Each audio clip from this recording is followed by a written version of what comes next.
episode 2 of Comic and Nuts Origins. I'm TJ. And I'm Chris. And I'm Lumpy. And this is the review show that reviews comics. Chronologically. Kind of. Alright, go ahead. Do your thing.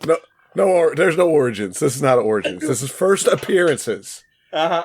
This is not origin. There's nothing origin about what we're covering here.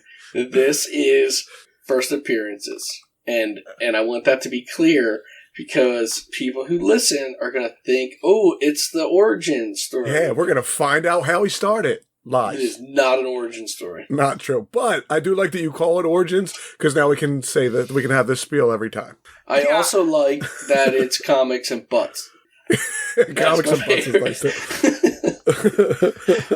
Oh yeah, I was about to say, get used to this every time I do this intro now because they're just going to say it every single time now. Unless the first appearance is an origin story, then we'll be okay with it. I'm not having this argument with you again. I had it last episode on this particular brand. An origin is how the person started or became a superhero. It is how they started in the real world. No, not this an origin. Is first appearance comic. It is why they specify when you look it up whether it's a first appearance or an origin story. Next time, you know how you told us don't say anything till you got through the opening? Yeah. Next time you do the opening, we're not letting you get through it. Well, I only wanted a clear opening for the first episode. I knew I had one opportunity with it because you guys were never going to get through it. We are never going to let you do that again. We're going to be yelling in the background. First appearance. Alright, whatever. Anyway, this is going to be the origin of Doctor Strange. No. Oh, it's not the origin of Paste Pot Pete? No, it's not. Oh, okay. We'll get to him in a minute. Yes. I was really confused. I was really confused. So we're covering Strange Tales 110 here today because it's their first appearance of Doctor Strange in it. But he's a backup story in it, so we figured we covered the whole comic since it was only like 19 pages long. Which I wasn't aware of. Yeah.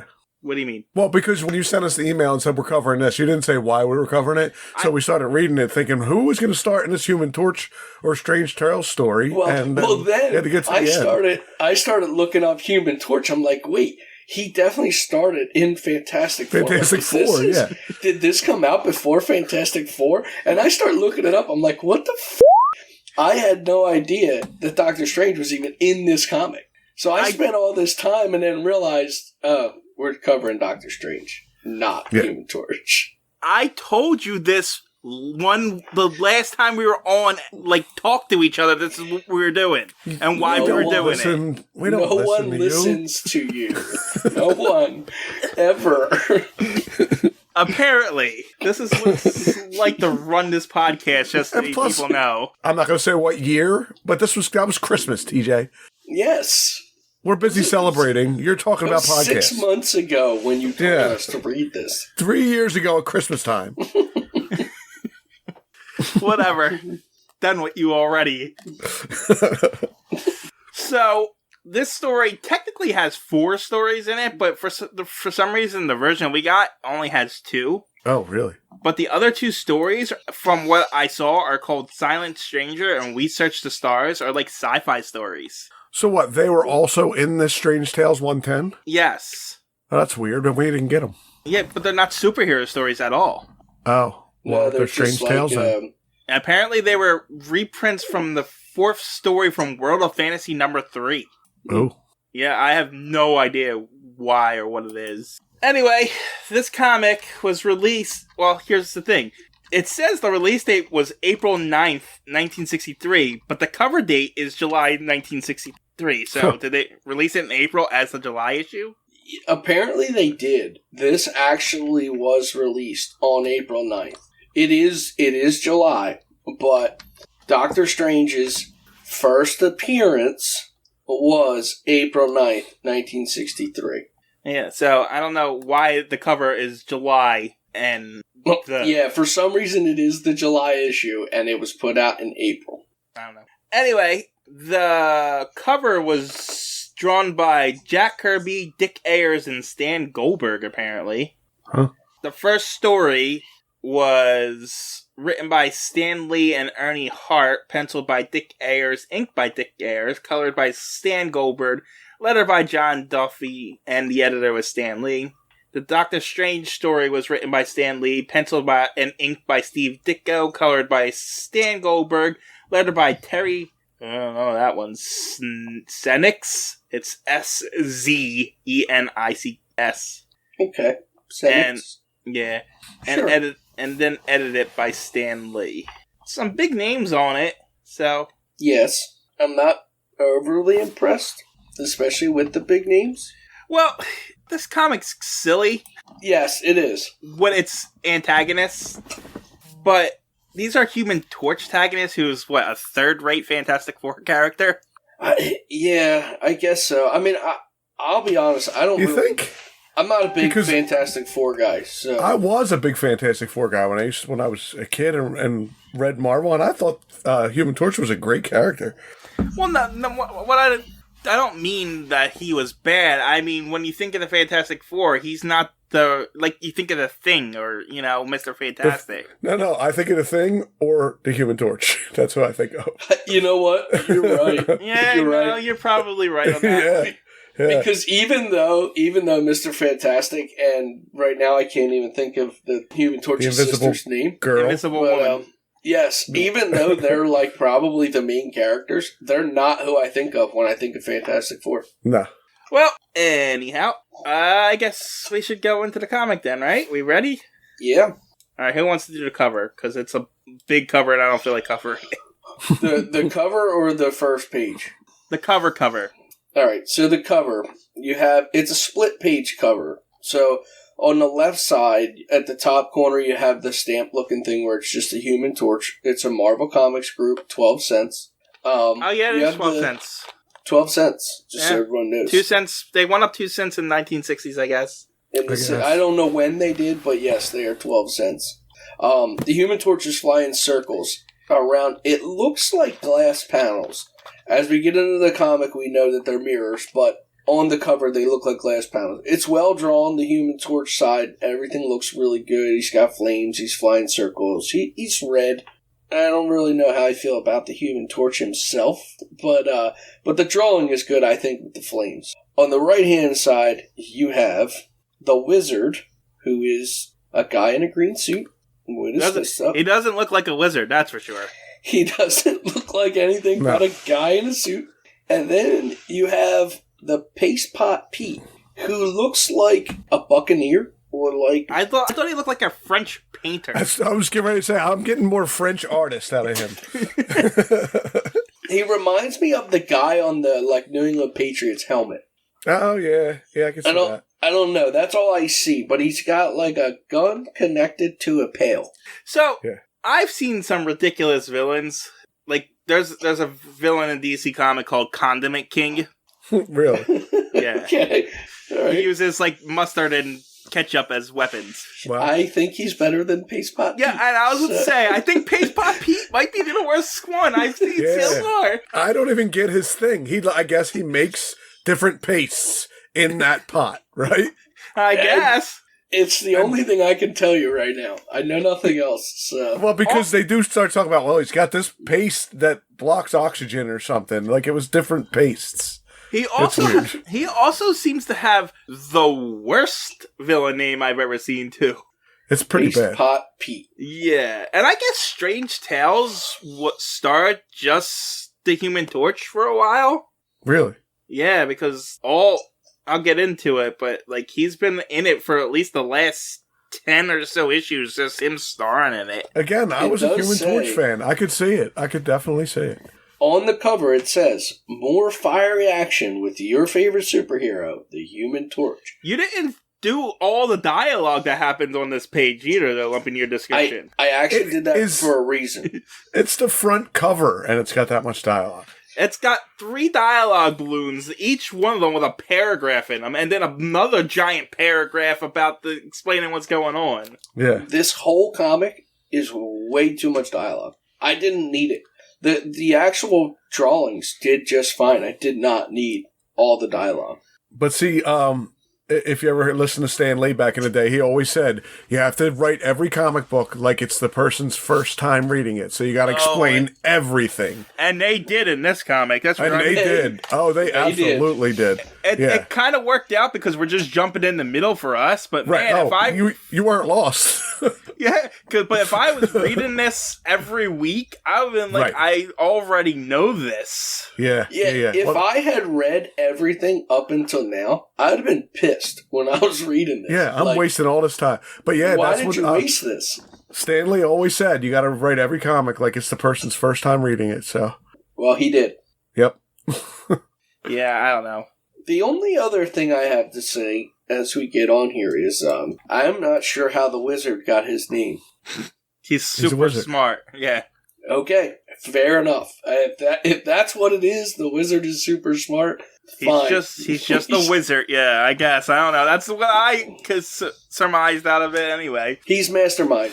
And Uncle Chris, to your point, it does say more fiery action with your favorite superhero. So yeah, Human Torch. Yeah. All right, you ready to get into the thing proper? I guess. So we open up with the first page with the title, The Human Torch versus the Wizard and Paste Pot Pete. God, every time I hear that name, it's horrible. It's so bad. It's so stupid. Anyway, the Wizard and the Paste Pot Pete seem to have the Human Torch trapped in some kind of mirror dimension.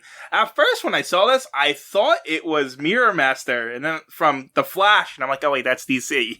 Yeah. Well, when I first started looking, I'm like, why is the Human Torch in like an ice arena? Like, I was trying to figure out what it was just looking at pictures. Until you read it, you figure out what it is. But I'm like, something's weird going on. So good. Paste Pot Pete in the very first panel is holding a dirty bucket of paste that is attached to a gun. I thought it was snow. Oh, yeah. See, that makes sense, though. It is not snow. I know it's not. It is paste. It's paste. In case everyone is wondering. It's a paste pot. It's a paste pot. That's what it is. Paste Pot Pete. So they're talking about how they have the Human Torch trapped, but then we get a warning down in the box down there. If you have a weak heart, don't read the story.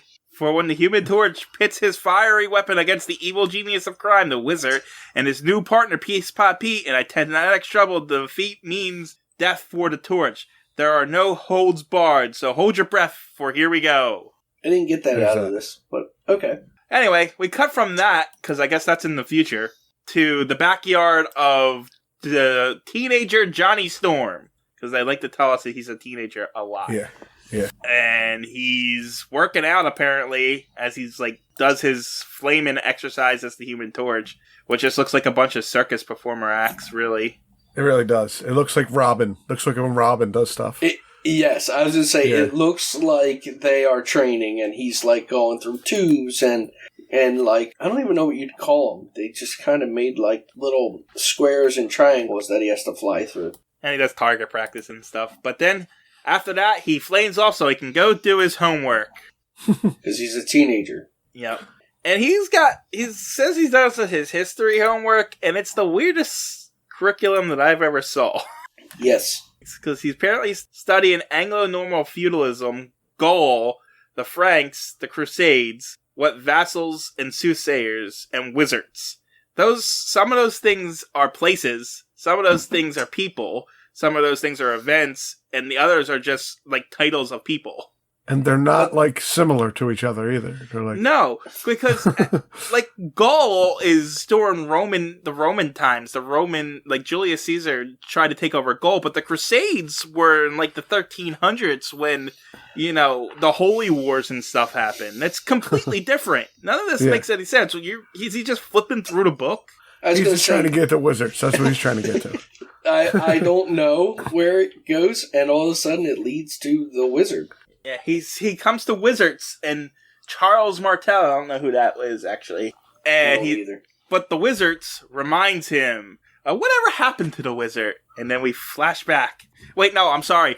He takes out his scrapbook of his adventures. Yeah, Adventures of the Human Torch. Which I'm assuming has pictures in there. I don't know where he got these pictures, or when he had time to take these pictures.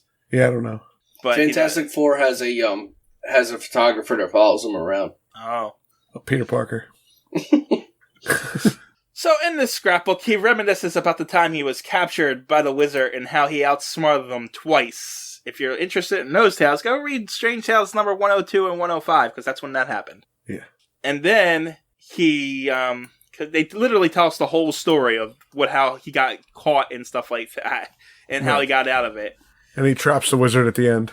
Yeah. With fire, he just swirls fire around them as, like, ropes. Yeah, I'm not sure what's going on there. Did he just, like, make a fire circle so he can't walk away? Yeah, the fire looks like chains around him. Does he have, like, fire webs? I don't know what's going on there. Anyway, but he's continuing looking through his scrapbook, and he comes across Paste Pot Pete. He worried him, too. So, this isn't the first appearance of Paste Pot Pete. They brought him back. Yes. Such an incredible villain. We have to use him again. If you're curious about when the Human Torch took on Paste Pot Pete, look at Strange Tales number 105. Because apparently that's when that happened. But yeah, apparently Paste Pot Pete pasted him to a nuclear bomb. I just love TJ saying Paste Pot Pete over and over again, because every time it gets a little different. Every time. And yeah, he pastes him to a bomb. And Human Torch couldn't use his powers to do it because it would explode, but he uses them anyway to melt the paste. But Paste Pot Pete managed to get away. Again. And then Johnny Storm wonders where he is now. And I guess he just summons them because now Paste Pot Pete shows up. Yeah, he Beetlejuiced him.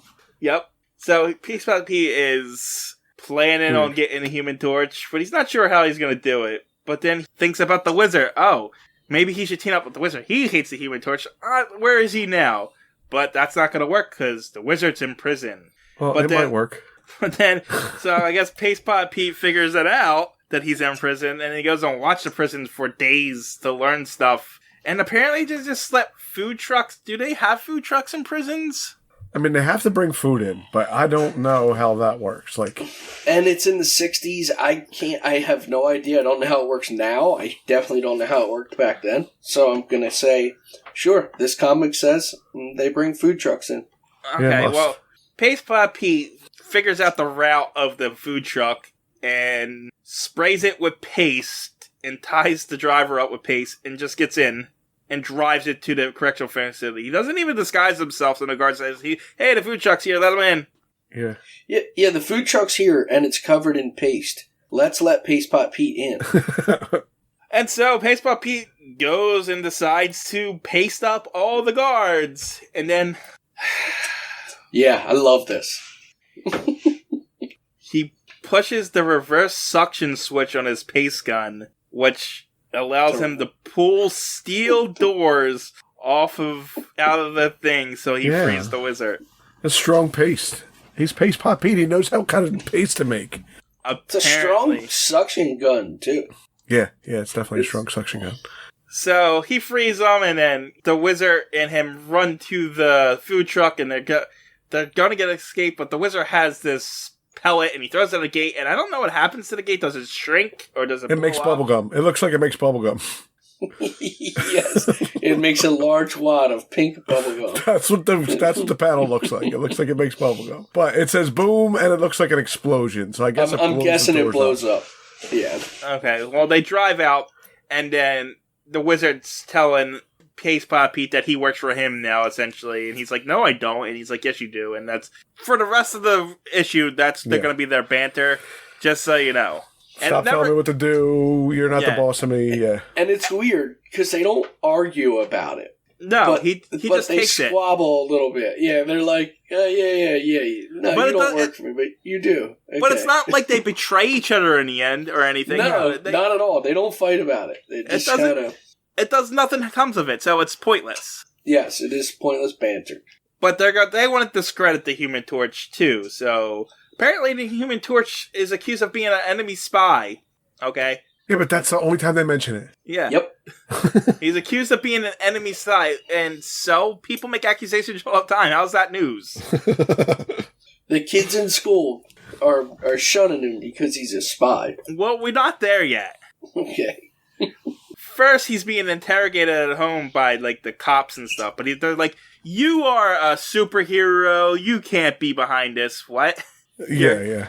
You're a famous crime buster, you couldn't have done it, because superheroes never go bad, okay? Never. They never turn bad. But then we get our glorified cameo from the other Fantastic Four characters, as Mr. Fantastic calls to make sure he's alright, and Thing and Sue Storm are like, make sure he's okay, and that's the last we see of them. Yeah. And so this Human Torch thinks for like 4 panels, and like just trying to figure out what to do. Then at school, he's shunned by people, but then he sees a poster for the Dramatic Society, or the Drama Society, or Drama Club, or whatever, it doesn't matter. And a thing called the Second Face. 2 days later, the Wizard and Pop Pete. I love it. You say different every time. It's morphing into something else. I want to see what it is by the end of the comic. Read in the paper that one of the world's richest men will arrive in town today, and that he takes a walk every night. Why would the newspaper print that? The hotel. So it's a slow news day, that's why. The best part is the newspaper basically profiles this rich guy and gives you all his steps on, like, so if anybody wants, like, even like paparazzi or something, like, if anybody wants to, like, hunt this guy down, the newspaper told you everything you needed to know. Anyway, we learned the Wizard has an asbestos suit, which makes him look like the Human Torch. And if he has this suit, why isn't he using it better? Why doesn't he just wear it when he fights the Human Torch? Yeah. Yes. And so they go to, I don't know, rob the guy. He's just walking out in the street. What, are you going to get his pocket money? Yeah, I don't know what they were planning. Well, no, they were just going to go do something to him so everybody thinks the Human Torch did it. Okay. That's right. They didn't even care what they got. They just were framing the Human Torch. But he says, I'm the Human Torch. Give me your money and your valuables. So yeah, they're stealing his pocket money. Yeah, that's it. Anyway, but the old man flames on over something. And oh no, it's the Human Torch in disguise because he got the drama club to do makeup for him or something. I guess that's what happened. Because the Human Torch knew that somebody would target him. That's why they put it in the paper that he takes walks. Yeah, no, but still. But yeah, the Human Torch set them up in a trap. But no, they didn't set them up in a trap. They have the trap for the Human Torch as he comes in. Chases into a building, and they open a trap door underneath him. He's like, I can fly. And they're like, yeah, but we have a compressed air thing here to push you down into the hole. Yeah, the pressure's too great, he can't fight it. Also, the Human Torch also said that flame is lighter than air, and I don't think that's true. Well, heat rises. So warm air does, but fire is a chemical reaction. It's not like a thing. I get what they were trying to do, but you are right. Yes, it's not, it doesn't really work, but that's what they were trying for. What that line made me do is, like, you're right, it doesn't make sense that the Human Torch can fly. That's what it made me think. Anyways, he gets pushed down into this mirror thing that is supposed to be unmeltable because he's in a labyrinth of mirrors, but they're no ordinary mirrors. They're made from impenetrable polished steel. This is crazy. Like, they spent a lot of time making this mirror place. They spent a lot of money. Yeah. And the Torch is, tries to find his way out, but he can't. And then the two bad guys show up, and the Wizard tells Pop Pete to paste them to the ground, and so they can go fiddle with their machine. Yeah, okay. So why did you need this mirror place if you're just going to paste them to the ground anyway? You couldn't have did that upstairs? And why weren't you prepared before this? I don't know. Somehow the Human Torch leaves a what is the word? Facsimile of himself? A copy of himself. There you go. And then goes and melts through the mirror. The impenetrable mirrors. Yeah. No, the ceiling. Wasn't that made of mirrors? No. Oh, he got to burn in a straight line. That should get me out. Yeah, it's but he burns through the mirrors that are supposed to be impenetrable. Mm-hmm. Mm-hmm. Meanwhile, in the rooms above the chamber of mirrors, they're trying to put gas in there that eats oxygen eating liquid and gas. so that he runs so that his flames go out and so he can't breathe. Yeah. But they don't realize that he already broke out. No, And it's a bad plan. it's a really bad plan. So they go over to their camera thing and look and say, oh, look, he's disappearing. Wait, he's not supposed to disappear. And no, it's just a clone. And then he's behind him. He ties him up with his fire rope. Yeah. What that is. Again. Yeah. Fire lasso. He takes him to the cops and stops them. And then all the kids are congratulating him. And they're no longer mad at him for being a spy because they're fickle like that. You know, they just believe whatever they're told. And then for the final line, he says he'll shoot himself. He says, yeah. That was really strange to me. The students were like, hey, you're so lucky. And he's like, I'm not so lucky. If I'm lucky like this again, I'll shoot myself. The end. Wow. Dun, dun, dun. So you still think the Human Torch is cool, Chris? Maybe not by himself. Maybe he's just cooler than the other guys in Fantastic Four. I don't know. Because that was not very good, I'm not going to say. It's a strange tale, to say the least. It was a strange tale. I'll give him that. Alright. Anything else to say on him? So we go on to what we actually came here to cover. I don't know. You want me to do the synopsis of that part of the story first? Sure, you might as well. All right, where are we at here? I lost it now. I had it on Doctor Strange. I got something to say about that. Here we go. All right, so appearing in the Human Torch versus the Wizard and Paint Pot Pete, we had the Human Torch. Paint Pot Pete. Paint Pot Pete. The antagonists were the Wizard, who is Bentley Whitman, and Paste Pot Pete, who is Peter Petruski. And then it says other characters, and it names all the Fantastic Four. Skelly, somebody's prison guard, but it's his first appearance. And Wayne, Johnny's classmate. That's it. Alright, so now we're on to Doctor Strange's origin here. Mm-hmm. Mm-mm. Doctor Not origin. First appearance. Yes. This one's called Master of Black Magic. And we get an introduction to Doctor Strange. Men call him Doctor Strange. Never have you known his like.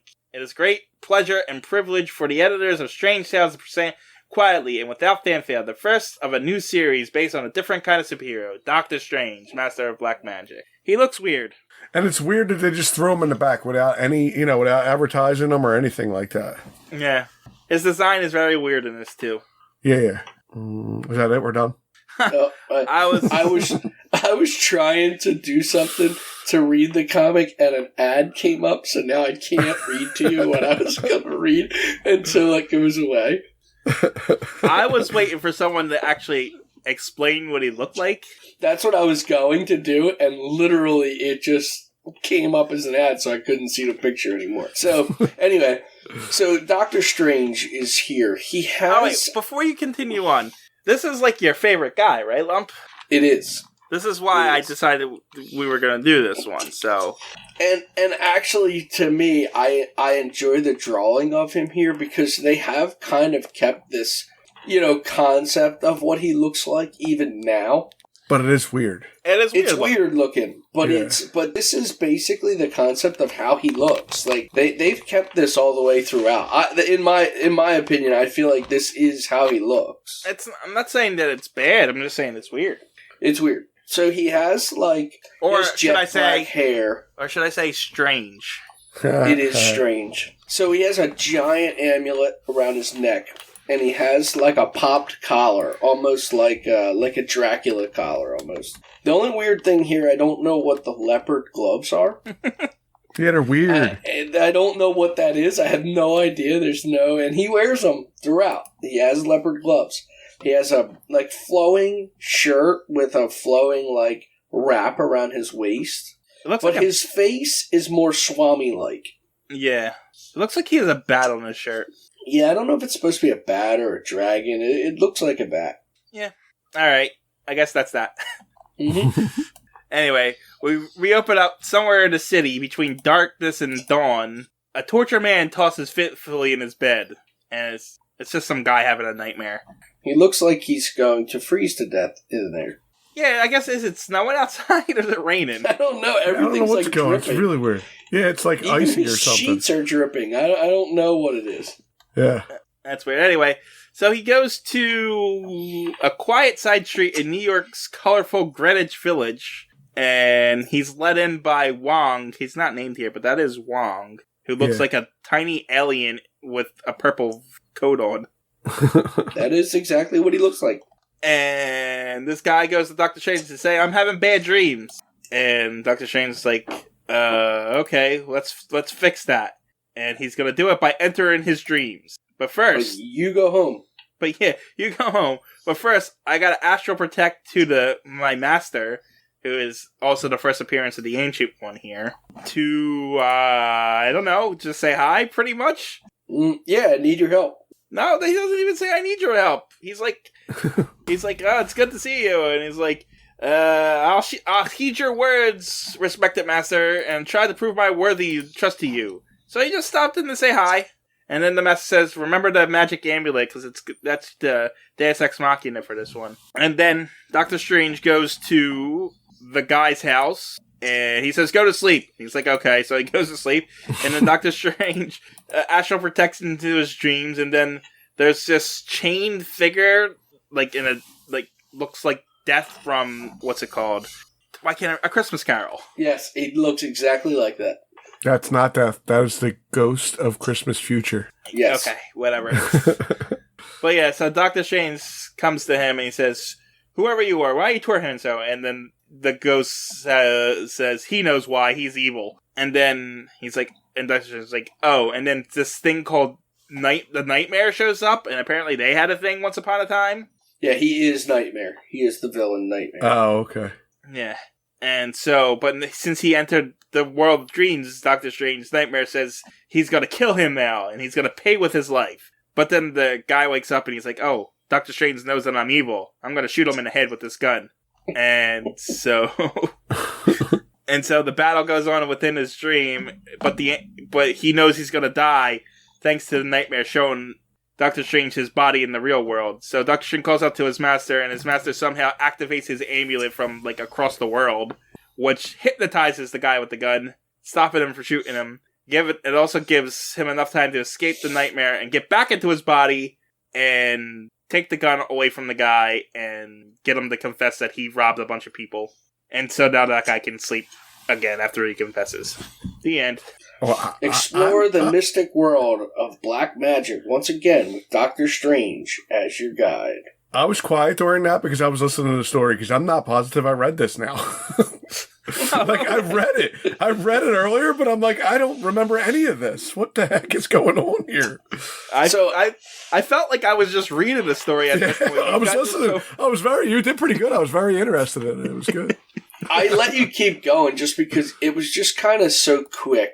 This introduction to Doctor Strange, they threw an astral projection in, which we learn later in Doctor Strange's story about, that's his big thing. He astral projects a lot to do, cleansing and stuff.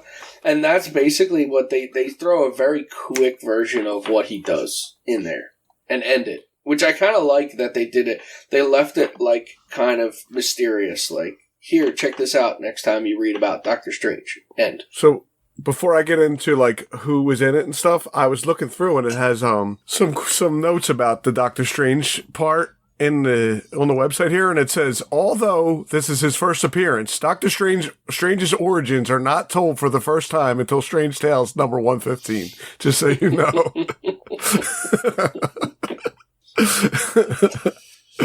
So, first appearance. Anyway. So this was the first appearance of Wong, Doctor Strange. Where the hell? Oh, you're going to do it. Yeah. It says, Doctor Strange. Feature characters. His first appearance, Doctor Strange. Supporting characters. Ancient One, only identified as the Master.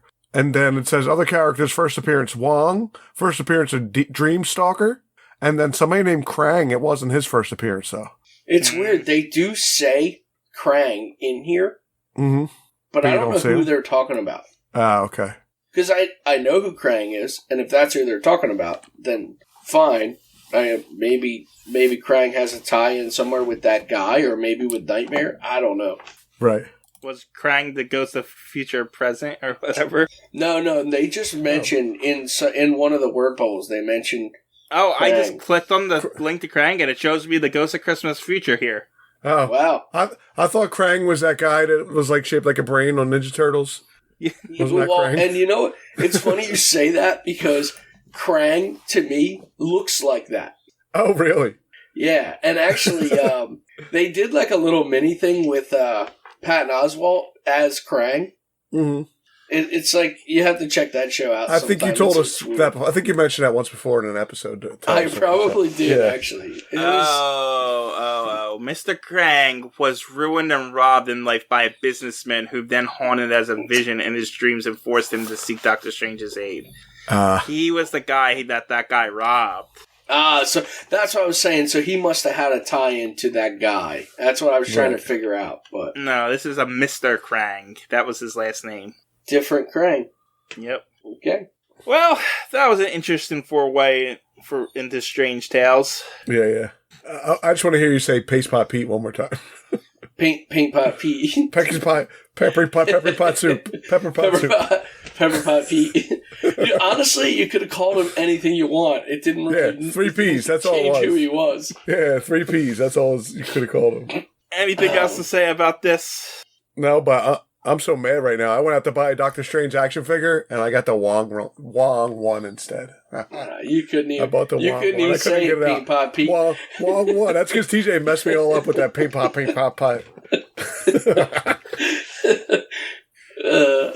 Whatever. Paste Pot Pete.